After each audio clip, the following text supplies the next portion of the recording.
Nimeamka, niko salama salimini. Naomba niwahakikishie wananchi wangu, leo nitaenda kupima kwenye hospitali mbili za serikali, Mwananyamala au Muhimbili. Naomba nikutane na wanahabari saa 6 wote, dunia ishangae, umma uangalie nini kinachotendeka. Sasa basi, na kingine nikwambieni, unajua ya maradhi mnayataja hivi, maradhi ni makubwa afu yana gharama. Si umeelewa? Unajua mpaka uyapate ya maradhi, unajue tayari ushanunua kiwanja Masaki au Mbezi Beach.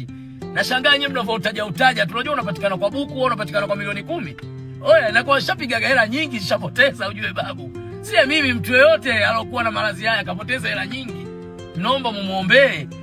Gharama zake hivi mnazijua mpaka upate, yani ukuingie. Ina maana hapo ushapoteza hata hela ya kiwanja Mbezi Beach, Masaki.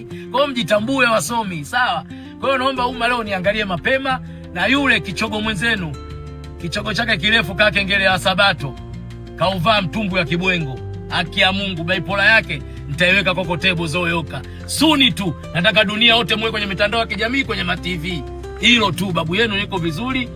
Maadui wangu, mashabiki wangu, wapendwa wangu, naomba wote suni tu mkae kwenye mitandao ya kijamii, kwenye ma-TV. Napima live babu. Sawa? Napima live. Kazi anayo huyo. Oya, neno langu moja sheria, labda nikwambieni. Kazi anayo huyo. Eti nashangaa mwanaume kabisa. Una ndevu kama mimi eti una comment yo. Babu why? Mimi nikajua kumbe bado wanaume tuko wengi kwenye mkoa wa Dar es Salaam. Kumbe tuko wachache. Wengi mna matatizo.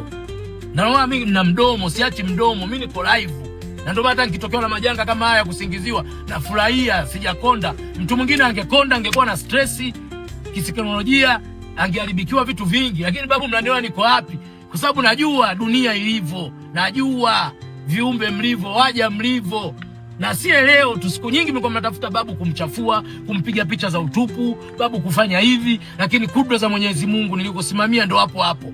Ndio maana likatokea hili. Kwa hiyo si jambo la kushangaa. Mashabiki zangu, kweni na amani, kweni na upendo, muendelee kunitetea babu yenu. Sina nyungu, siwezi kuangusha. Mashabiki wangu wa Ulaya, mlokuwa Tanzania, dada zangu mlokuwa Ulaya, ndugu zangu mashababi kama mimi mlokuwa Ulaya mnonitetea, endeleeni kunipambania, siwezi kuangusha. Siwezi kuchana mkeka babu, sina nyungu. Kichogo eka kengele ya Sabato, echeli kazi unayo. Umeuvaa mtumbu ya kibwengo. Wasomi hai.